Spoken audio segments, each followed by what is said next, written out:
आज हमारे बीच डॉक्टर कोमलताई सवाईमूल पधारे हुए हैं। ये एमबीबीएस एमडी है, DY Patil medical college Poona में प्रोफेसर है। इनके चेहरे पे मत जाइए, पापा जी। ये बहुत बड़ी हस्ती है।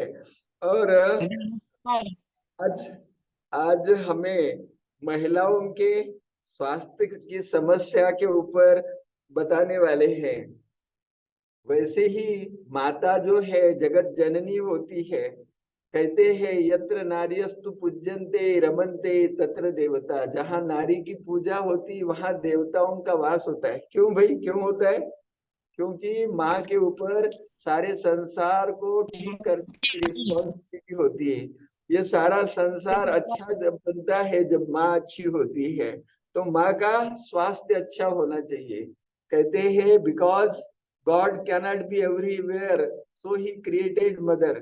तो इसलिए ईश्वर से दूसरा दर्जा माता को नेक्स्ट टू गॉड कहते हैं।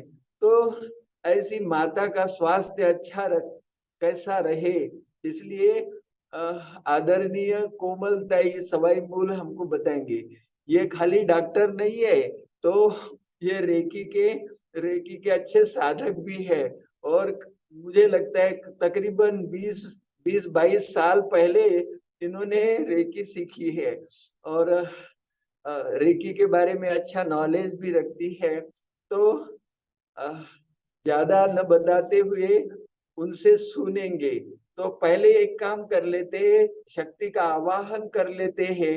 और वी कॉल अपॉन नमस्कार ऑल काका जी। We call upon all divine energy to be here. We call upon Lord of five elements to be here. We call upon Supreme Father, God Shiva and Brahma, the Creator, to be here. We call upon Jesus Christ, Bhagwan Gautam Buddha to be here. We call upon all healing angels to be here. We call upon Mahavatar Babaji to be here, Ma Gayatri to be here, Ma Saraswati to be here. We call upon Violet Fire to be here, Saint Michael Archangel, Angel of Violet Fire, Saint German Keeper of Violet Fire to be here to transform and transmit all negativity. Please come now, please come now, please come now. अपने शरीर में कहीं भी हाथ रख ले और कान कान और आंखें डॉक्टर सवाई मूलताई जो बता रहे हैं उनके ऊपर रखे और इस कार्यक्रम का आनंद ले। ये कार्यक्रम आपको डराने के लिए नहीं है, तो आपका स्वास्थ्य अच्छा रहे। और इसके लिए और जहां भी तकलीफ है वो हम रेकी के माध्यम से और एक्सरसाइज के माध्यम से हमारी लाइफस्टाइल को ठीक करके कैसे करेंगे इसके बारे में हमें सोचना है और करना है। चलो भाई, ओवर टू डॉक्टर सवाईमूल। चित्राताई।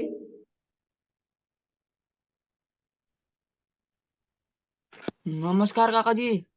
नमस्कार नमस्कार। नमस्कार जी। नमस्कार।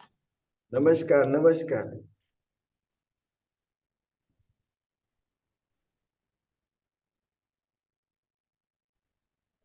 हरिओम दादा। हरिओम हरिओम। नमस्ते सर।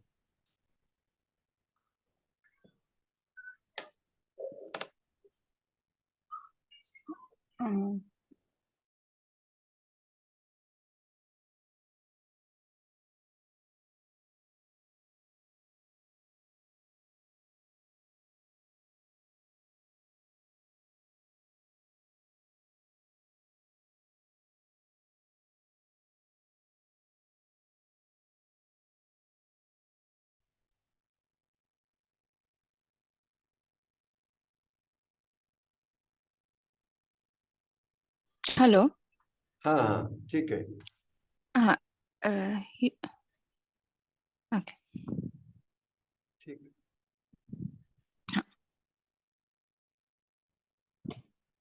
तो हम चालू करते हैं। हाँ तो आज बिल्कुल। हम जानने जा रहे हैं कुछ कॉमन गायनेकोलॉजिकल प्रॉब्लम्स यानी स्त्री रोग कुछ जो कॉमन होते हैं इसके बारे में। तो सबसे पहले जानेंगे एनाटॉमी कैसे है यूट्रस का। यूट्रस यानी गर्भाशय या फिर इसको बच्चेदानी भी कहते हैं। तो इसमें आप देख रहे हैं जैसे ये जो है दिस इज द ये पूरा यूट्रस है आपका। इसमें जो है ये दिस इज द कैविटी और इसका कैविटी में ये जो है इसकी जो परत है इसे हम कहते हैं एंडोमेट्रियम। ये जो है इसकी परत है, ये जो है इसकी दीवार है जिसको हम मसल लेयर कहते हैं, और ये बाहरी लेयर है जिसे हम सीरोजा कहते हैं। यूट्रस की कैविटी और ये है सर्विक्स, और ये जो है ये है वजाइना। वजाइना को यूनिमार्ग भी कहा जाता है। ये है फैलोपियन ट्यूब और ये है ओवरी। तो अभी कुछ हार्मोन्स ब्रेन में स्थित कुछ हार्मोन्स रहते हैं जो सिक्रीट होती है पिट्यूटरी ग्रंथि से, जो रिलीज होती है और ओवरी पर इसका प्रक्रिया होता है। यहाँ से हर महीने एक ये ओवरी में यहाँ से हर महीने एक ओवम, एक अंडा बीज या फिर अंडाणु रिलीज होता है, जो कि यहाँ पे ये जो फैलोपियन ट्यूब का जो एंड है, फिमरियल एंड जिसे हम कहते हैं, यहाँ पे ये कैच होता है और फिर यहाँ से ये बच्चेदानी में जाता है। अगर 2 से 3 दिन में रिलीज होने के बाद में यहाँ से पकड़ा जाता है, ये आप देख सकते हैं यहाँ पे कुछ ऐसे फिंगर लाइक ये जो है यानी उंगलियों जैसे जो प्रोजेक्शंस है, यहाँ से ये अंडा बीज जो है यहाँ से पकड़ा जाता है और फिर ये रिलीज होता है आपका यूट्रस में। रिलीज होने के पहले अगर 2 से 3 दिन में अगर इसका फर्टिलाइजेशन होता है तो ये यहाँ पे फर्टिलाइज होके फिर यहाँ पे प्रेगनेंसी रह के ये फिर जो जाइगोट जो डेवलप होता है ये इसमें आपका इम्प्लांट हो जाता है यूट्रस में, और फिर वो बेबी में डेवलप होता है। लेकिन अगर यहाँ पे अगर इसका फर्टिलाइजेशन नहीं हुआ तो ये रिलीज हो जाता है आपका कैविटी में और नीचे, और फिर इसके बाद में इसके 14 दिनों के बाद में आपको मेंस्ट्रुएशन होता है। मेंस्ट्रुएशन यानी माहवारी, जिसमें आपकी जो ये बाहरी जो परत है एंडोमेट्रियम की, तो ये आपका शेड हो जाता है, निकल जाता है। ठीक है, तो ये इन शॉर्ट अबाउट यूट्रस।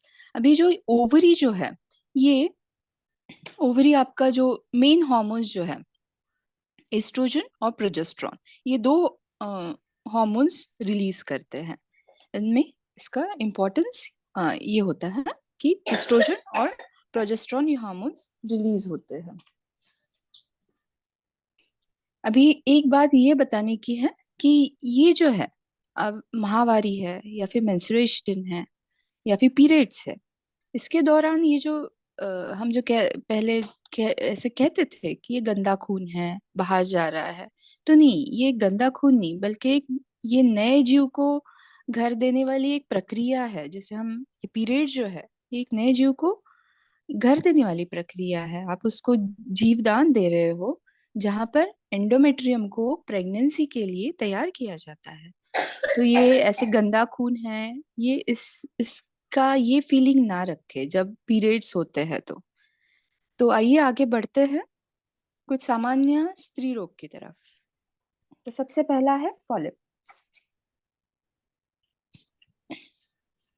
तो सबसे पहले हम जानेंगे कि इसके कारण क्या है, फिर इसके लक्षण क्या है, सिम्टम्स, निदान यानी डायग्नोसिस कैसे किया जाता है और इसका ट्रीटमेंट किस तरह होता है। तो कभी कभी अंदर का जो लाइनिंग है, जैसे मैंने आपको बताया कि एंडोमेट्रियल लाइनिंग जो मैंने आपको जो परत बताई वो एक जगह पर थोड़ी मोटी हो जाती है जिसे हम कहते हैं पॉलिप। ये मटर के दाने से लेकर तो बेर के आकार का भी हो सकता है। अब ये क्यों होता है, क्योंकि यहाँ पे जो हार्मोन्स जो है एस्ट्रोजन और प्रोजेस्टेरॉन, ये यूजुअली कुछ रेशियो इसका मेंटेन रहता है, कुछ रेशियो में सिक्रीट होते हैं एस्ट्रोजन और प्रोजेस्टेरॉन हार्मोन्स।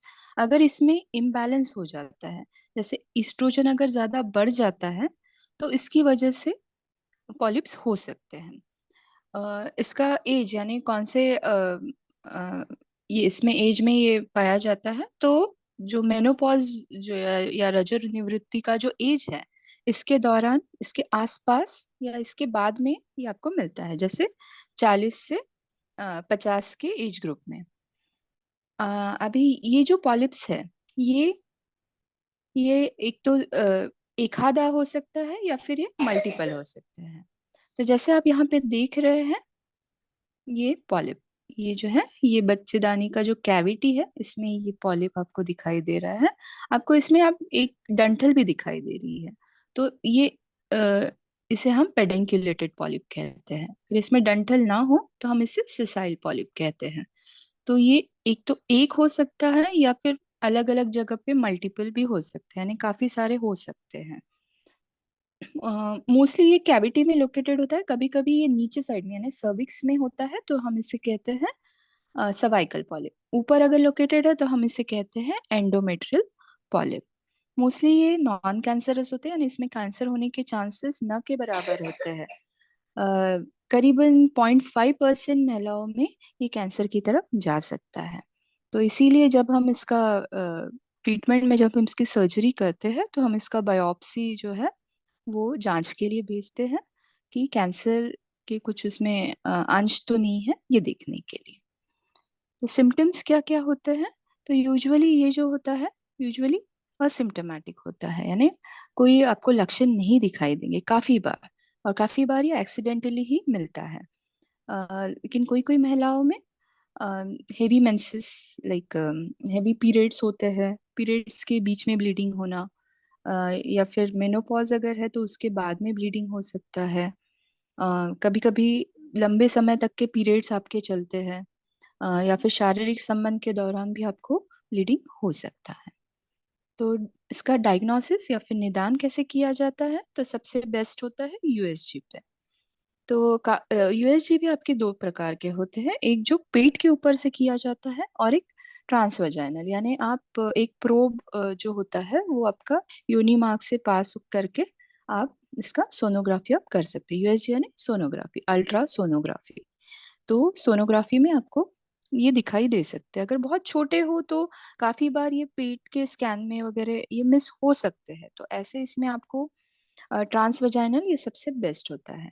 फिर और एक मेथड होता है जिसमें हम, जैसे काफी बार ये पेशेंट इनफर्टिलिटी यानी जो बांझपन के जो पेशेंट है, ये भी आपके कभी कभी हमारे पास जब आते हैं, डॉक्टर के पास जब आते हैं, इनका इनफर्टिलिटी क्यों हुआ है इसके लिए, तो जब हम उनके उनका निदान कर रहे होते हैं या फिर उनके ट्रीटमेंट पार्ट में जब हम उनका यूट्रस जब स्कैन करते हैं हिस्ट्रोस्कोपी से, तो इसमें हमको काफी बार एक्सीडेंटली पता चलता है कि इसमें पॉलिप है।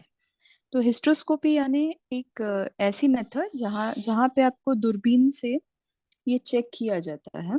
तो दूरबीन ये आपका योनि मार्ग से पास किया जाता है, और जहाँ से ये देखा जाता है, बच्चेदानी की जो कैविटी है ये आपका देखा जाता है।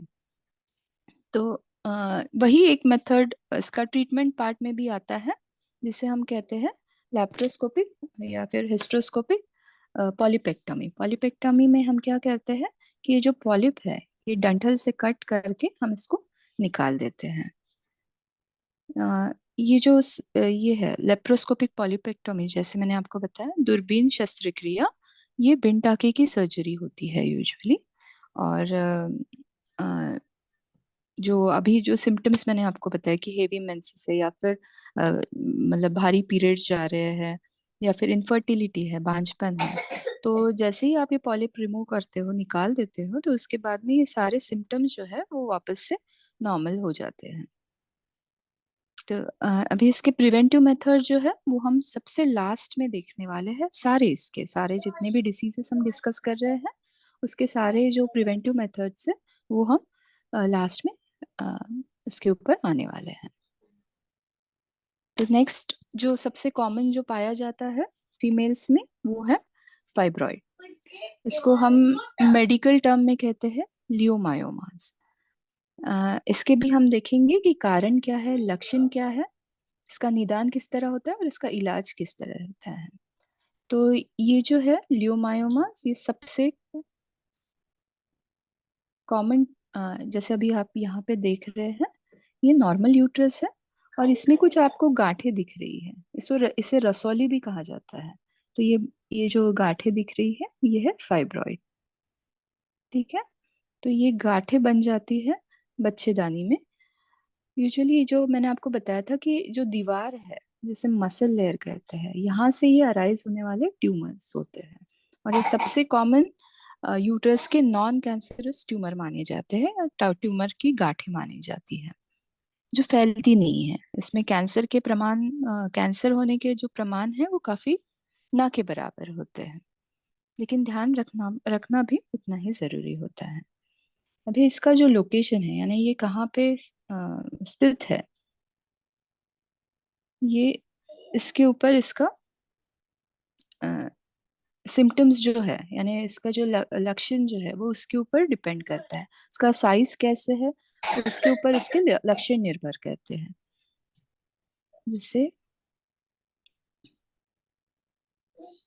जैसे अगर ये है, ये हम इससे कहते हैं एंडोमेट्रियल कैविटी में अगर ये परत के जस्ट नीचे है तो हम इसे कहते हैं सबम्यूकोजल फाइब्रॉइड। ये जो है ये सबम्यूकोजल फाइब्रॉइड। अगर ये दीवार में है, यानी जो मैंने जो बताया आपको कि मसल लेयर में अगर है तो हम इसे कहते हैं इंट्राम्यूरल फाइब्रॉइड।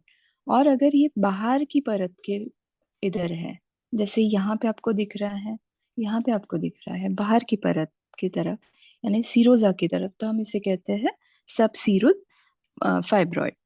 तो जैसे अगर ये जैसे मैंने आपको बताया कि इसके लक्षण इसके ऊपर डिपेंड करते हैं कि इसका ये कहाँ पे लोकेटेड है, यानी कहाँ पे स्थित है ये।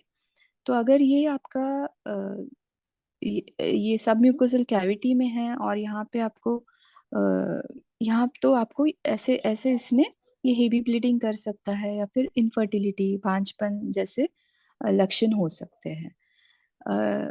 जबकि यहाँ पे जो है, यहाँ पे ये आपको अगर ये छोटा है तो ये काफी बार तो पता भी नहीं चलता है, पेशेंट को भी नहीं पता चलता है कि उनको फाइब्रॉइड्स है। ये काफी बार आपको अगर बड़ा बड़ा बन जाता है तो वो प्रेशर सिम्टम्स करता है। अगर आगे के बच्चेदानी के आगे के साइड में है तो वो जैसे प्रेशर सिम्टम्स कुछ करता है, उसकी वजह से आपको वो तभी पता चल सकता है। अदरवाइज जो सबसीरोजल यानी बाहर के साइड में रहते हैं वो काफी बार आपके मिस हो जाते हैं, काफी बार पता ही नहीं चलता है फीमेल्स को कि उनको फाइब्रॉइड है। तो, जैसे सिम्टम्स इसमें भी सेम ही होते हैं कि हेवी ब्लीडिंग होता है, पीरियड्स के वक्त पेट में दुखना हो सकता है।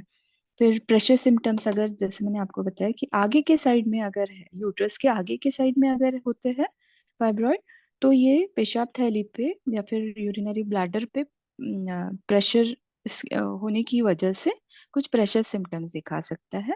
अगर यूट्रस के पीछे के बाजू में है तो ये आंतों पे प्रेशर आता है उसका, और फिर कॉन्स्टिपेशन जैसे सिम्टम्स आपको दिख सकते हैं। स्पॉटिंग आपको दिख सकता है, वाइट डिस्चार्ज या फिर सफेद पानी जाना, ये सब दिख सकता है। और इनफर्टिलिटी यानी बांझपन, तो ये अगर कैविटी में है तो इनफर्टिलिटी कॉमन होता है। अभी इसके कारण क्या होते हैं, तो यूजुअली ये रिप्रोडक्टिव एज ग्रुप यानी 15 से 45 ईयर्स जो है, 15 टू 45 ईयर्स, इसमें ये पाए जाते हैं। और इसमें भी ईस्ट्रोजन और प्रोजेस्टेरॉन जो हार्मोन है, जो फीमेल हार्मोन है, इसका सबसे ज्यादा रोल माना जाता है इसके ग्रोथ में, यानी इसका साइज बढ़ने में योगदान ईस्ट्रोजन और प्रोजेस्टेरॉन हार्मोन का होता है। कभी कभी जो छोटे फाइब्रॉइड्स रहते हैं और अगर मेनोपॉजल फीमेल है, यानी मेनोपॉज के पास आ रहे हैं फीमेल, यानी रजोनिवृत्ति की तरफ आ रहे हैं, तो काफी बार ये जैसे उनमें ईस्ट्रोजन और प्रोजेस्टेरॉन कम हो जाता है, इसकी वजह से ये फाइब्रॉइड्स जो है वो ऑटोमेटिकली श्रिंक भी हो जाते हैं। तो इनमें काफी बार ट्रीटमेंट की जरूरत भी नहीं होती है। कुछ इसके जेनेटिक कॉजेस भी माने जाते हैं, जैसे अगर मदर में हो या फिर माँ में हो या फिर बहन में तो हो सकता है इसके चांसेस ज्यादा होते हैं कि आप में भी हो सकती है। इसके डायग्नोसिस में वापस इसमें इम्पोर्टेंट है अल्ट्रासोनोग्राफी, जो हमने पहले भी देखा था कि इसमें एब्डोमिनल या फिर ट्रांसवजाइनल जो प्रोब डाल के हम कर सकते हैं। तो ये दोनों मेथड है जिससे हम इसका निदान हो सकता है। फिर और एक मेथड है जिसे हम कहते हैं MRI। तो इसमें काफी छोटे वाले जो पॉलिप ये है फाइब्रॉइड्स जो है, जो कि हम USG पे काफी बार मिस हो सकते हैं, तो ऐसे फाइब्रॉइड्स के लिए हम MRI प्रेफर करते हैं। या फिर प्रेशर सिम्टम्स अगर है वो पेशेंट को, तो जिसमें आपका प्रेशर सिम्टम्स जैसे मैंने आपको बताया कि ब्लैडर पे प्रेस कर रहा है या फिर पीछे हाथों को प्रेस कर रहा है या फिर साइड में कुछ प्रेस कर रहा है, तो ऐसे इसमें हमको देखना होता है कि कहाँ तक के ये बढ़े हुए हैं। तो ऐसे इसमें भी हम MRI कर सकते हैं। ट्रीटमेंट जो है वो मेनली डिपेंड करता है इसका लोकेशन, जैसे मैंने आपको बताया कि बच्चेदानी में है या बाहर के साइड में है या उसकी दीवार में है, तो लोकेशन और उसके सिम्टम्स के ऊपर। तो जैसे मैंने बताया कि छोटे वाले जो है, छोटे वाले फाइब्रॉइड्स है, और अगर पेशेंट मेनोपॉज के करीब है तो हम काफी बार वेट करते हैं, उनको कुछ मेडिकल ट्रीटमेंट देके वेट करते हैं कि वो ऑटोमेटिकली श्रिंक हो जाए, साइज में कम हो जाए। फिर कुछ जिनमें बहुत माइल्ड सिम्टम्स है, छोटे हैं, तो ऐसे इसमें हम मेडिकल मैनेजमेंट ज़्यादा प्रेफर करते हैं, जिसमें हम टैबलेट दे सकते हैं पेशेंट को, या फिर इंट्रायूट्राइन डिवाइसेस उसमें यूज कर सकते हैं, इंजेक्शंस दे सकते हैं। कुछ इसमें आपको सिम्टम वाइज अगर सिम्टम्स बहुत ज़्यादा बढ़ जाते हैं तो ऐसे इसमें आपको सर्जरी भी करनी पड़ सकती है। जैसे अभी आपका मेडिकल ट्रीटमेंट से आपका ठीक नहीं हो रहा है, तो ऐसे इसमें हम सर्जरी कर सकते हैं। अगर आपके बहुत ज़्यादा सिम्टम्स अगर होते हैं, ब्लीडिंग बहुत ज़्यादा हो रहा है, दर्द बहुत ज़्यादा हो रहा है, और आपके मेडिसिन से वो मैनेज नहीं हो रहा है या फिर ठीक नहीं हो रहा है, तो ऐसे इसमें हम सर्जरी करते हैं। प्रेशर सिम्टम्स अगर बहुत ज़्यादा है तो भी हम सर्जरी प्रेफर करते हैं। इनफर्टिलिटी है यानी बांझपन है, तो ऐसे केसेस में भी हम सर्जरी करते हैं। सर्जरी में भी दो टाइप्स के सर्जरी होते हैं। एक होता है मायोमेक्टोमी, यानी जिसमें हम जो गांठ है फिर फाइब्रॉइड है उसे हम निकाल देते हैं, और दूसरा एक होता है हिस्टेरेक्टोमी, जिसमें हम पूरा यूट्रस बाहर निकाल देते हैं। तो आजकल सर्जरीज में भी बहुत एडवांस टेक्निक्स आते हैं, जैसे कि लैप्रोस्कोपी, दूरबीन से जो सर्जरी, जो मैंने पहले भी पॉलिप्स में आपको बताया कि दूरबीन द्वारा कुछ सर्जरी की जाती है। ये बिन टाके की सर्जरी रहती है, डे केयर सर्जरीज रहती है, यानी आप जस्ट 1 या 2 दिन में पेशेंट को बिना चीरा के या ऑपरेट हो सकता है। तो अभी हम अगले इसकी तरफ बढ़ते हैं। हम जो प्रिवेंटिव मेथड्स है वो सब हम कलेक्टिवली लास्ट में लेंगे। तो तीसरा जो कॉमन ये जो दिखाई देता है मतलब फीमेल्स में, वो है मेनोपॉज। मेनोपॉज यानी एक नेचुरल प्रोसेस, रजोनिवृत्ति। तो ये नेचुरल प्रोसेस है। जैसे पीरियड्स चालू होते हैं एक समय पे, जब वो चालू होते हैं, ये साइकिल है, तो जब एक समय पे वो चालू होंगे तो एक समय पे वो बंद भी होने वाले हैं। तो पीरियड्स जब खत्म हो जाते हैं और फीमेल इसमें यानी फीमेल हार्मोन्स कम हो जाते हैं, यानी जो ओवरी है वो आपका उतना फंक्शनिंग नहीं रहता है, धीरे धीरे उसका फंक्शनिंग कम हो जाता है और फीमेल हार्मोन्स कम हो जाते हैं, और इसकी वजह से पीरियड्स आपके धीरे धीरे कम होके बंद हो जाते हैं। तो हम इसको डायग्नोस कब करते हैं या फिर मेनोपॉज हम कब डिक्लेयर करते हैं, कि अगर 1 साल तक के अगर वो पेशेंट में पीरियड्स ना दिखाई दे तो हम इससे कहते हैं कि मेनोपॉज आ गया है। काफी बार पेशेंट को इरेगुलर पीरियड्स होते हैं, खून में कम बहाव होता है पीरियड्स में, या 1-2 महीने बंद होकर वापस शुरू हो सकता है, तो हम इसे मेनोपॉज नहीं कहते, हम इसे प्री मेनोपॉजल सिम्टम्स करके कहते हैं। जब ये 1 साल तक के बंद होता है पीरियड, तो ही हम इसे डिक्लेयर करते हैं कि अभी रजोनिवृत्ति हो गई है। एज जो है ये 45 to 55 ईयर्स में ज्यादातर ये पाया जाता है। और ये भी डिपेंड करता है आपका जेनेटिक्स के ऊपर, यानी अगर आपके मतलब माँ में या फिर बहन में अगर वो 50 के करीब करीब हुआ है, तो आपको भी चांसेस है कि वही आपका वही एज में आपको भी रजोनिवृत्ति हो सकती है। इंडिया में जो एवरेज एज ग्रुप पाया जाता है, मतलब जो एवरेज एज है वो है 50 से 51 ईयर्स।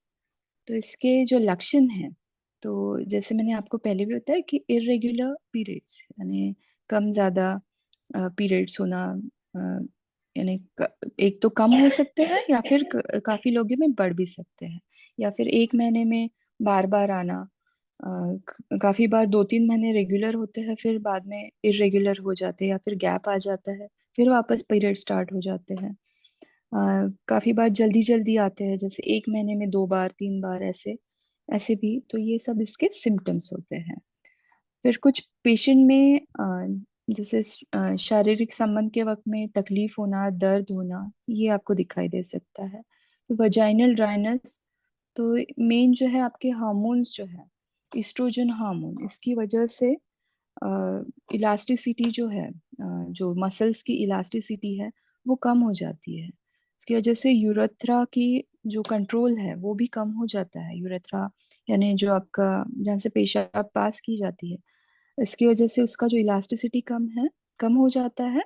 और जैसे आप खांसते हैं या छींकते हैं तो काफी बार यूरिन लीक होता है, जिसे हम कहते हैं यूरिनरी इनकॉन्टिनेंस। तो ये भी एक इसका सिम्टम है। नींद प्रॉपर ना आना, स्लीप में, ये एक सिम्टम हो सकता है। फिर चिड़चिड़ापन, मूड स्विंग्स, फिर वेट गेन, कोलेस्ट्रॉल बढ़ना, बालों का झड़ना, थकान। अ, तो ये अलग अलग लेडीज में अलग अलग सिम्टम्स आपको दिखाई देते हैं। सारे मतलब हर लेडीज में हर सिम्टम दिखाई दे ऐसे कुछ जरूरी नहीं होता है। तो इसके बाद में कुछ और सिम्टम्स होते हैं, जैसे जैसे हम कहते हैं हॉट फ्लैशेस, यानी बहुत जल्दी ऐसे तेज गर्मी लगने लगता है। नाइट स्वेट्स, यानी पूरा पसीना पसीना हो जाता है, फिर कपकपी छूट सकती है। तो ये भी इसके सिम्टम्स आपको, लक्षण दिखाई दे सकते हैं। अब इसके कारण क्या होता है, तो ओवरी का जो फंक्शन है वो कम हो जाता है। इसीलिए ईस्ट्रोजन और प्रोजेस्टेरॉन कम हो जाने की वजह से जो हार्मोन्स है, फीमेल हार्मोन्स जो है, तो जो मैंने आपको बताया था कि ओवम जो रिलीज होता है हर महीने, तो अंडा रिलीज होना बंद हो जाता है, और इसीलिए आपके पीरियड्स भी बंद हो जाते हैं, धीरे धीरे कम होके बंद हो जाते हैं। तो कारण जैसे, एक तो नेचुरल, मैंने आपको बताया कि ये नेचुरल प्रोसेस है। मतलब ये एक नेचुरल साइकिल में ही आता है, नेचुरल। लेकिन कभी कभी ये सर्जिकली, मतलब सर्जरी की वजह से, या फिर कुछ पेशेंट में जैसे ट्रीटमेंट चल रहा है कैंसर का वगैरह, जिसमें हम कीमो देते हैं, रेडिएशन देते हैं, तो ऐसे इसमें भी आपके ओवरीज टाइम के पहले काम करना बंद कर सकते हैं। तो जिसे हम कहते हैं सर्जिकल मेनोपॉज। कुछ कुछ इसमें जो जेनेटिक कुछ कॉजेस होते हैं या फिर ऑटो इम्यून डिसीजेस होते हैं, इसमें आपका ओवरी जो है वो टाइम से पहले ही काम करना बंद कर देता है, जैसे हम कहते हैं प्रीमेच्योर ओवेरियन फेलियर। तो ये कुछ कारण हैं इसके, मेनोपॉज के। फिर इसके कॉम्प्लिकेशंस जो होते हैं, कि मोस्टली आपके हार्मोन्स कम होने की वजह से, उसमें भी आपका ईस्ट्रोजन हार्मोन जो है ये कम होने की वजह से आपके हार्ट डिसीज के चांसेस बढ़ जाते हैं, हार्ट अटैक के चांसेस बढ़ जाते हैं, बीपी बढ़ सकता है। सो फीमेल्स ने अपने हेल्थ के ऊपर ध्यान देना ये पीरियड में ज़्यादा इम्पोर्टेंट होता है। इसके अलावा आपको कोलेस्ट्रॉल के ऊपर ध्यान देना ज़्यादा इम्पोर्टेंट है। जैसे मैंने आपको कहा था कि वेट गेन हो सकता है, तो प्रॉपरली वेट चेक करना, एक्सरसाइज करना, तो ये सारी चीज़ें आपको ज़्यादातर ध्यान देनी होती है। फिर इसमें कॉम्प्लिकेशन में और एक होता है जिसे हम कहते हैं ऑस्टियोपोरोसिस, जिसमें आपके जो बोन्स है वो ब्रिटल हो जाते हैं। थोड़ा भी लग गया, कहीं गिर गए, तो फ्रैक्चर के ज़्यादा चांसेस हो जाते हैं। ये भी आपका ईस्ट्रोजन हार्मोन जो है, इसके इसके रेगुलेशन, मतलब इसके अंडर ही आता है, इसके कंट्रोल में रहता है। तो ये भी चीज़ें आपको कॉम्प्लिकेशंस में दिख सकती है। फिर यूरिन इनकॉन्टिनेंस, जैसे मैंने आपको बताया कि यूरिन लीक हो सकता है खांसते समय, या फिर आप कुछ हेवी वेट उठा रहे हैं, छींकते समय यूरिन आपका लीक हो सकता है।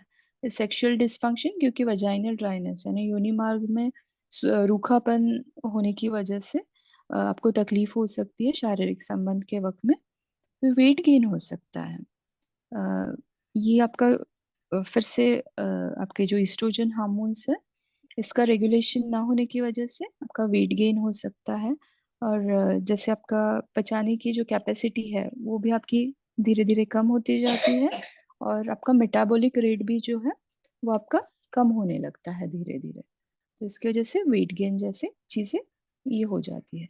अब इसके ट्रीटमेंट पार्ट में अगर आप जाए तो जैसे मैंने आपको बताया कि ये नेचुरल प्रोसेस है, लेकिन तभी आपको कंफर्म करने के लिए कि आपको अगर पीरियड्स इरेगुलर हैं तो आपको एक बार डॉक्टर को विजिट करना ये मैं रेकमेंड करूँगी, क्योंकि जैसे इरेगुलर पीरियड्स के कुछ और भी कारण हो सकते हैं। तो हमको कुछ और अगर कोई और कारण तो नहीं है ये हमको रूल आउट करने के लिए डॉक्टर विजिट करना ये ज़्यादा बेटर रहता है। और जब आप डॉक्टर विजिट करते हो तो साथ में जैसे ब्रेस्ट के प्रॉब्लम्स हो सकते हैं, ये एज ग्रुप में ब्रेस्ट कैंसर है या फिर कैंसर सर्वाइकल कैंसर है, सर्विक्स में जो कैंसर है, तो इसके भी स्क्रीनिंग आप साथ में डॉक्टर आपको चेक कर सकते हैं, कुछ टेस्ट बता सकते हैं, और फिर इसके द्वारा इनका भी स्क्रीनिंग हो सकता है। तो एक डॉक्टर विजिट मैं रेकमेंड करूँगी, अ, खुद को डिक्लेयर करने के बजाय कि मेरी तो रजोनिवृत्ति हो गई है, तो आप डिसाइड करने के बजाय आपकी बॉडी तो डिसाइड करती है, लेकिन आप डिसाइड करने के बजाय एक बार आप डॉक्टर को विजिट कर देते हैं तो ये ज़्यादा बेटर होता है। तो इसका अभी जो ट्रीटमेंट पार्ट होता है तो इसका हम सिम्टम वाइज ट्रीटमेंट मेडिसिन दे सकते हैं। यूजुअली जैसे नेचुरल है तो इसमें कोई देने की ज़रूरत होती नहीं है, ऑटोमेटिकली ये आपका आप बॉडी एडजस्ट कर लेती है। जैसे जो नेचुरल मेनोपॉज है इसमें तो बॉडी ये धीरे मतलब एक स्लो एंड स्टडी प्रोसेस है जिसमें बॉडी धीरे धीरे आपको सारे चीज़ों से एडजस्ट कर देती है। लेकिन कुछ कुछ पेशेंट्स में जैसे कुछ सिम्टम्स अगर ज़्यादा है तो उसके वाइज हम हार्मोनल ट्रीटमेंट दे सकते हैं। तो इसमें ईस्ट्रोजन प्रोजेस्टेरोन, लेकिन ये हम बहुत ज़्यादा दिनों के लिए नहीं दे सकते, कुछ दिनों के लिए जब तक सिम्टम्स थोड़े कम हो जाए इसके लिए हम दे सकते हैं। फिर जैसे वजाइनल ड्राइनेस है तो इसके लिए हम वजाइनल क्रीम्स दे सकते हैं, कुछ सप्लीमेंट्स दे सकते हैं, जैसे मैंने आपको बोन से रिलेटेड जो बताया कि ऑस्टियोपोरोसिस हो सकता है तो उसको प्रिवेंट करने के लिए हम विटामिन डी फिर कैल्शियम सप्लीमेंट्स दे सकते हैं। फिर कुछ पेशेंट्स में हम रेकमेंड करते हैं यूजुअली आपका डाइट और एक्सरसाइज और कुछ पेल्विक फ्लोर मसल्स जैसे कीगल्स एक्सरसाइजेस वगैरह जो होते हैं, तो ये आपका यूरिनरी इनकॉन्टिनेंस के लिए वगैरह ये ज़्यादा हेल्पफुल हो सकता है। एक्सरसाइज और डाइट इंटेक ये ज़्यादा इम्पॉर्टेंट होता है इन पेशेंट्स में। वेट को कम मतलब नॉर्मल इसमें रखना, कंट्रोल में रखना, ये भी उतना ही इम्पोर्टेंट होता है। तो ये कुछ इसके मेनोपॉज के कुछ सिम्टम्स और ट्रीटमेंट पर। अभी हम जो सबसे कॉमन और एक कॉमन डिसीज जो पाया जाता है जिसे हम कहते हैं पीसीओडी या फिर पॉलीसिस्टिक ओवेरियन डिसीज, पीसीओएस भी कहा जाता है इसको। ये दोनों अलग अलग चीज़ें हैं, लेकिन आज हम इसे एक इसमें ही ले रहे हैं। तो हर 5 से 6 महिलाओं में ये पाया जाता है। नॉर्मल साइकिल जैसे मैंने आपको बताया था कि नॉर्मल साइकिल जो होता है, तो अगर नॉर्मल साइकिल में अगर हार्मोनल इम्बैलेंस अगर हो जाता है, यानी जो ब्रेन से जो हार्मोन रिलीज होता है उसमें एक हार्मोन होता है जो मैंने आपको बताया था, शुरुआत में बताया था कि ब्रेन से यानी पिट्यूटरी से कुछ आपके हार्मोन्स रिलीज होते हैं। उसमें से एक हार्मोन होता है ल्यूटिनाइजिंग हार्मोन। अगर ये ल्यूटिनाइजिंग हार्मोन बहुत ज़्यादा बढ़ जाता है तो इसकी वजह से क्या होता है कि ओवरी ओवरी जो है उसमें मल्टीपल सिस्ट यानी काफी सारे सिस्ट, इसीलिए पॉली पॉली यानी काफी सारे यानी मल्टीपल सिस्ट बनना तैयार हो सिस्ट तैयार मतलब बनना चालू हो जाता है ल्यूटिनाइजिंग हार्मोन की वजह से। अ, लेकिन अभी जो हार्मोनल इम्बैलेंस है, ये पेशेंट में हार्मोनल इम्बैलेंस की वजह से एक भी अंडे जो है वो मैच्योर नहीं होता है। तो एक भी अंडे जो है वो प्रॉपर बनेगा नहीं, और ओव्यूलेशन जो प्रोसेस है ये आपकी होती नहीं है। तो इसीलिए इन पेशेंट्स में इरेगुलर पीरियड्स या फिर इनफर्टिलिटी, बांझपन ये ज़्यादा पाया जाता है। और इसके साथ में दूसरे हार्मोन्स यानी फीमेल हार्मोन्स का तो इसमें इम्बैलेंस होता ही है। उसके साथ में आपके कुछ मेल हार्मोन्स जो है जैसे हम कहते हैं एंड्रोजन, तो ये भी आपके बढ़ जाते हैं। फिर इसमें इंसुलिन रेजिस्टेंस, यानी इंसुलिन ही आपका ग्लूकोज मेटाबॉलिज्म में काम में आता है। तो इंसुलिन मेटाबॉलिज्म, इंसुलिन रेजिस्टेंस की वजह से ग्लूकोज मेटाबॉलिज्म जो है वो भी, इसके ऊपर भी इसका असर दिखाई देता है। और जो फैट है वो इसकी वजह से जो ग्लूकोज है या फिर जो कार्बोहाइड्रेट्स है ये फैट बनकर आपके बॉडी में स्टोर हो जाता है, इसीलिए वेट गेन, ओबेसिटी, तो ये सब चीजें आपको दिखाई देती है। तो इसके रीजंस क्या होते हैं? तो यूजुअली इसके मल्टीफैक्टोरियल, यानी काफी सारे कारण हो सकते हैं। उसमें से एक कारण जो है वो है जेनेटिक, ये प्री डिटरमाइंड, यानी आपका अनुवांशिक जिसे हम कहते हैं, तो ये एक है।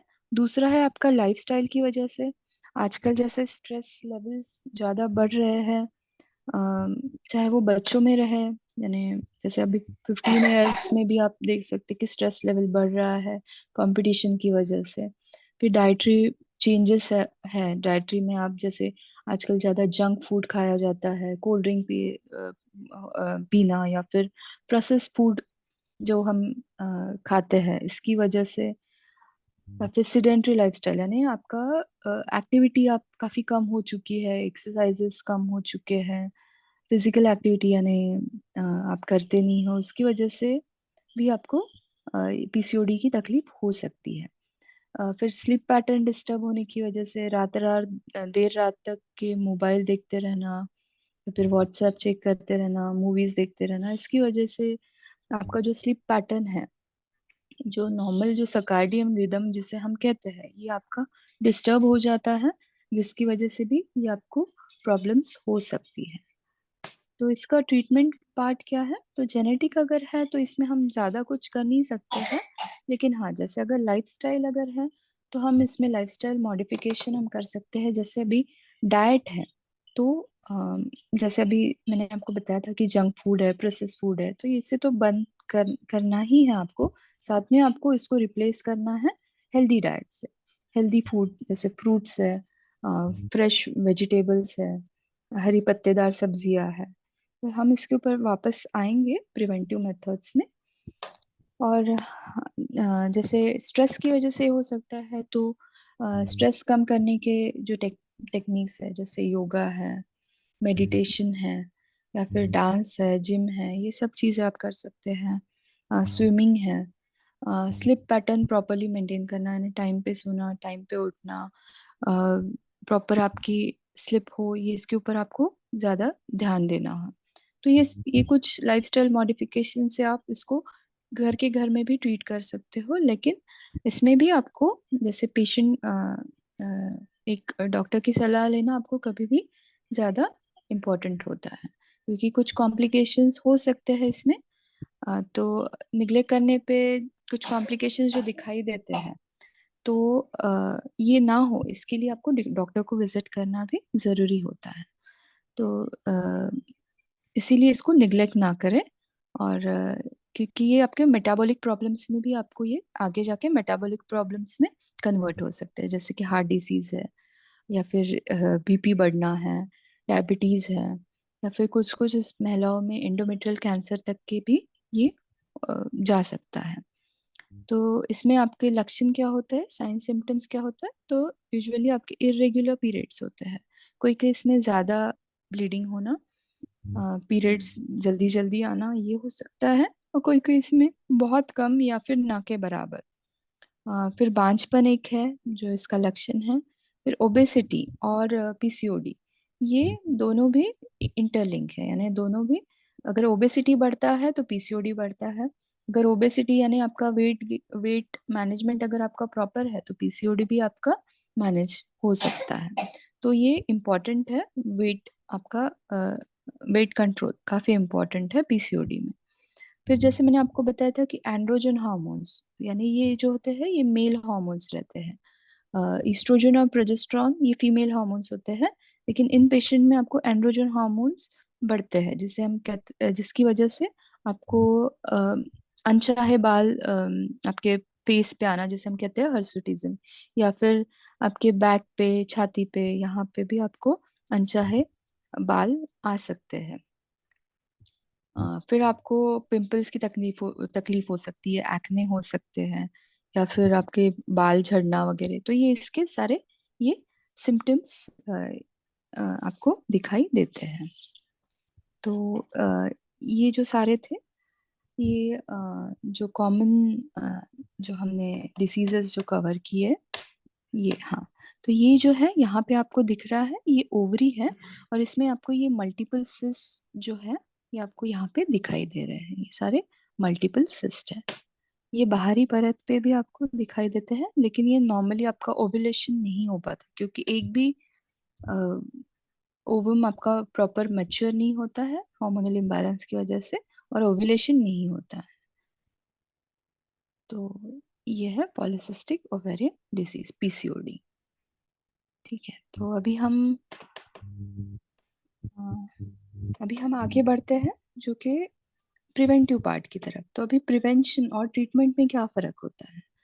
तो जैसे अभी प्रिवेंटिव यानी ट्रीटमेंट, यानी जब आपको डिसीज हो जाता है तो उसे हम कहते हैं, उसके बाद में जो आप जो कोई भी मेडिसिन लेते हो तो इसे हम कहते हैं ट्रीटमेंट। प्रिवेंशन यानी आपके अर्ली स्टेज पे, यानी डिसीज के कुछ लक्षण आने के ही है उसके पहले ही अगर आप उसकी रोकथाम में अगर कुछ चीजें करते हो, या फिर आपको कुछ शरीर पे लक्षण दिखने के पहले जो आप उसकी रोकथाम के लिए जो करते हो, तो उसे हम कहते हैं प्रिवेंशन। तो इसमें सबसे पहले तो आते हैं आपके होलिस्टिक अप्रोच, यानी समग्र दृष्टिकोण रखना सबसे ज्यादा इम्पोर्टेंट है। समग्र यानी जिसमें हम यानी एक जस्ट एक ऑर्गन को ट्रीट नहीं कर रहे हैं, या फिर एक पैथी से लेके हम ट्रीट नहीं कर रहे हैं। इसमें हम माइंड, बॉडी और सोल ऐसे करके हम इसमें उपचार किया जाता है। फिर जैसे मैंने आपको स्ट्रेस किया था कि आहार और पोषण, तो न्यूट्रिशन ये बहुत इंपॉर्टेंट चीज है फीमेल्स में स्पेशल। और ऐसे नहीं कि ये प्रिवेंटिव मेथड्स आपको सिर्फ यानी स्त्री रोग से रिलेटेड ही काम में आएंगे, तो ये ओवरऑल सारे डिसीजेस में आपको काम में आने वाले हैं। तो क्या खाए इसमें और क्या ना खाए, ये ज्यादा इम्पोर्टेंट है।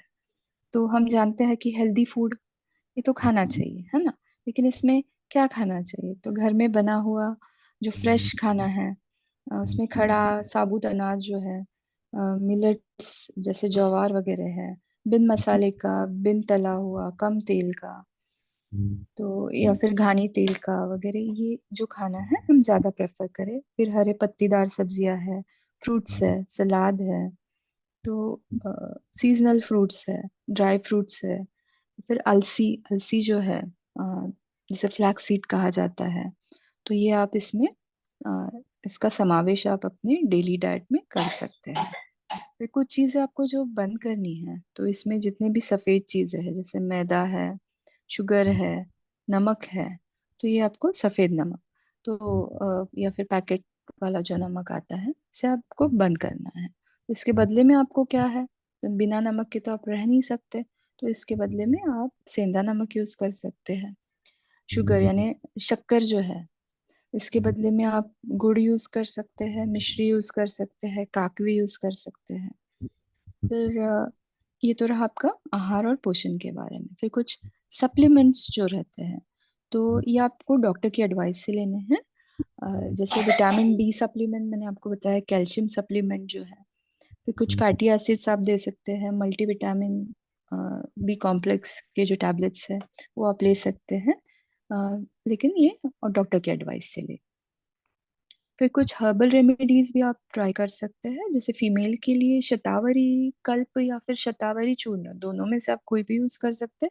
या आप दूध के साथ में 2 चम्मच सवेरे, 2 चम्मच रात को दूध के साथ ले सकते हैं। जिन्हें दूध से कुछ प्रॉब्लम हो तो ये पानी में भी लिया जा सकता है। इसके साथ में आप त्रिफला चूर्ण जो है, इसे भी आप ट्राई कर सकते हैं। फिर इम्पोर्टेंट जो और एक आता है वो है आपका स्ट्रेस मैनेजमेंट। तो स्ट्रेस मैनेजमेंट के लिए जैसे मेडिटेशन प्रोग्राम्स जो भी काका जो लेते हैं, तो डॉक्टर काका जो लेते हैं, तो उसमें आप समावेश हुई। फिर प्राणायाम जो है, फिर एक्सरसाइज है, डांसिंग है, जिम है, कुछ आपके जो इम्पोर्टेंट हॉबीज जो है अभी, तो ये इसके ऊपर भी आप ज़्यादा फोकस कर सकते हैं। तो ये आपका स्ट्रेस मैनेजमेंट में इम्पोर्टेंट है।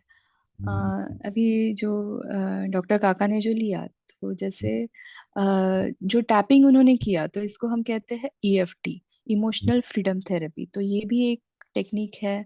और जो हमने पेट के ऊपर, या फिर तो इसको हम एनर्जी टैपिंग भी कहते हैं, या फिर emotional freedom therapy. Emotional freedom therapy में हम कुछ पॉइंट्स पे कुछ स्पेसिफिक पॉइंट पे हम उसको टैप करते हैं, जबकि जो हमने पेट पे जैसे जनरलाइज, यानी बड़ा एरिया कवर करके करते हैं, तो हम इसको एनर्जी टैपिंग कहते हैं।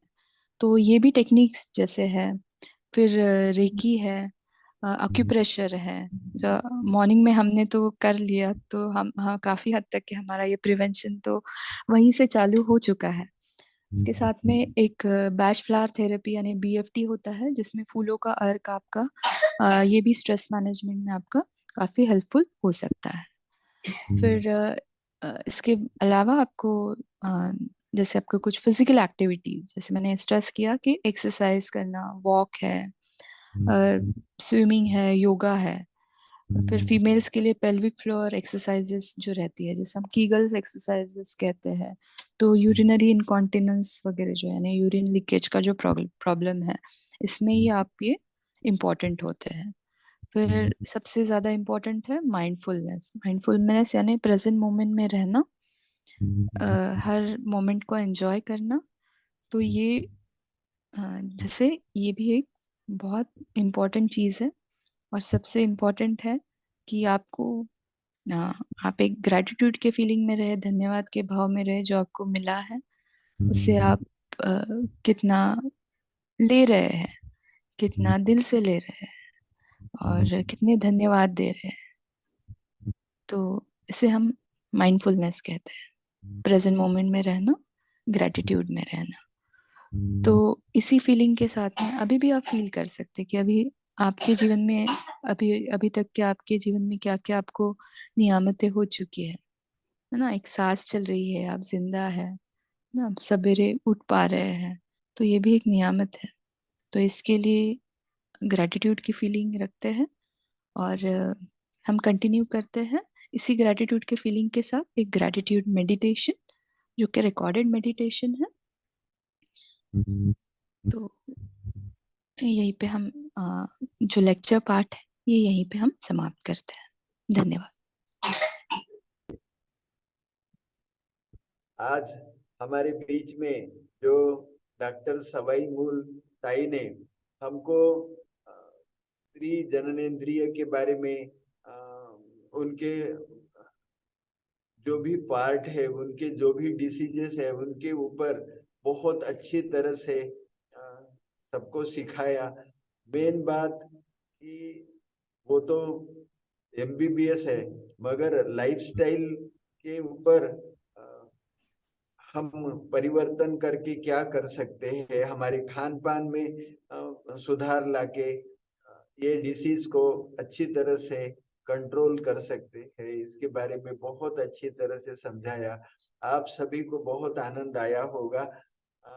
हम आदरणीय सवाई मूल ताई का बहुत बहुत तहे दिल से धन्यवाद करते हैं, और उस माता पिता ईश्वर का धन्यवाद करते कि जिन्होंने इनको इतनी इतनी अच्छी बुद्धि दी और समाज के लोगों की सेवा करने की ताकत दी। धन्यवाद। सबका मंगल हो, सबका कल्याण हो। थैंक यू काका। थैंक यू सो मच कभी डॉक्टर। कर। चित्रा ताई थैंक यू, बोलो। Thank you. आणि सच सगळे में बहुत ही पार्टिसिपेंट्सला पण बहुत ही अच्छा सेशन हुआ, बहुत ही क्लैरिटी मिली है। तो मैं सबको रिक्वेस्ट करना चाहूंगी, अगर किसी का कुछ क्वेश्चन है तो आप प्लीज हैंड रेज कीजिएगा, मैं आपको अनम्यूट करती हूँ। किसी का अगर कुछ क्वेश्चन है तो।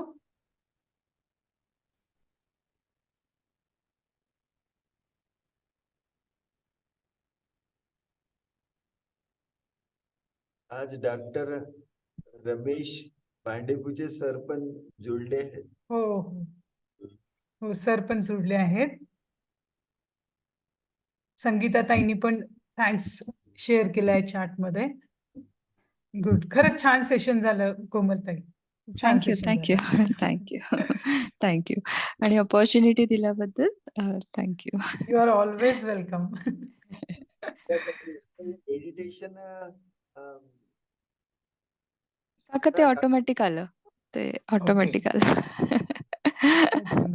ओके, विद्याताईचा प्रश्न आहे, मी त्यांना हां हां. अनम्यूट करते. ताई प्लीज तुम्ही अनम्यूट करा स्वतःला, विद्याताई.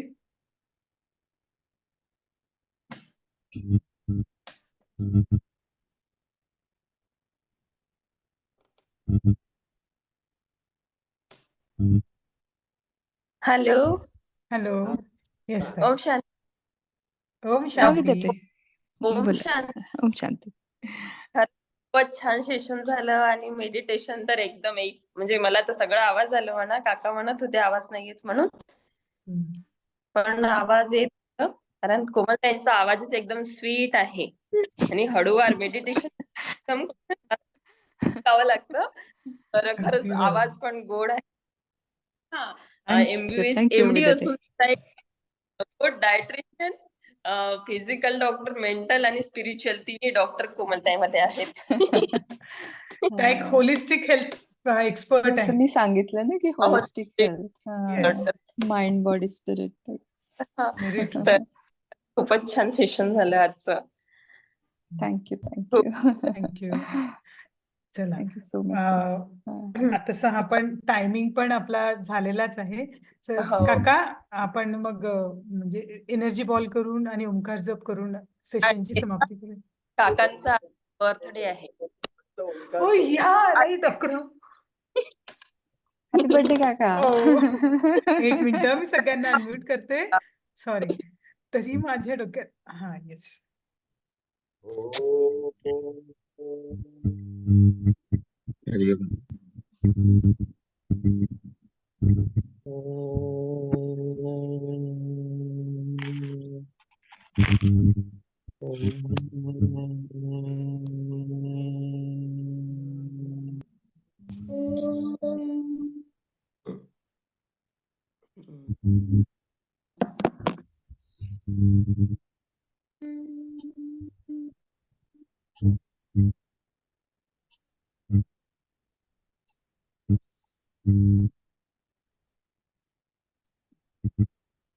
हाथ जोड़ लीजिए.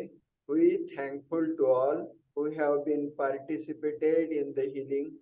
Those who want to stay, they can stay with much love and light. Those who want to live, they can live with much love and light. Thank you all. आज माता पिता ईश्वर की असीम कृपा प्रसाद से हमें बहुत अच्छे गेस्ट मिले और जिन्होंने बहुत अच्छा मेडिटेशन कराया.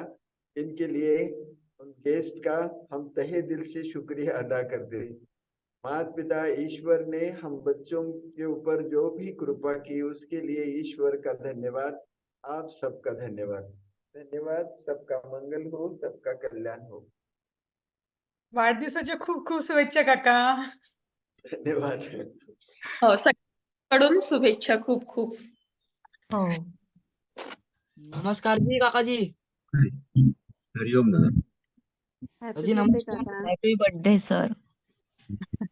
हरिओम दादा. हरिओम. हॅपी बर्थडे पाहिजे. Many happy returns of the day, Dada. जी नमस्कार जी. Happy returns. जी नमस्कार हरिओम काकाजी. दादा. काका विजयला नमस्कार करा, नाही तर तो कंटिन्युअस तुम्हाला नमस्कार करत राहील. हा. तो तुमच्या नमस्कारची वाट बघतोय. हरिओम दादा, बोलू का ताई? हो हो, बोला ना, बोला. आज आमच्या आदरणीय कोमलताई सवायमोल यांचा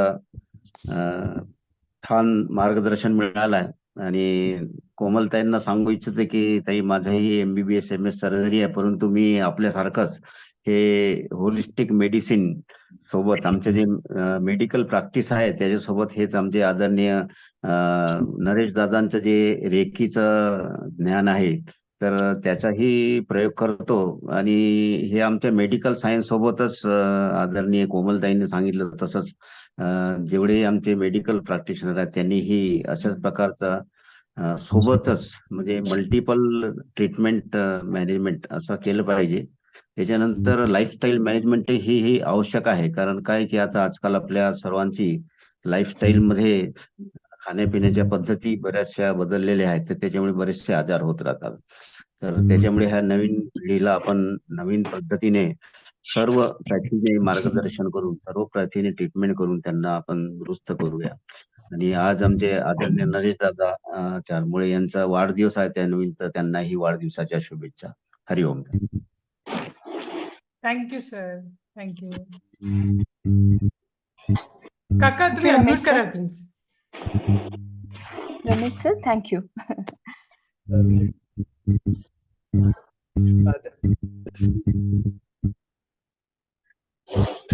थँक्यू.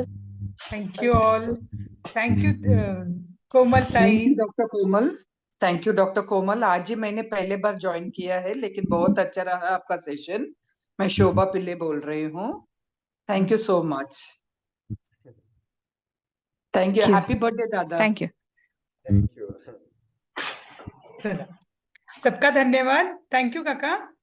Thank you, बेटा. थँक्यू. Thank you. थँक्यू ताई.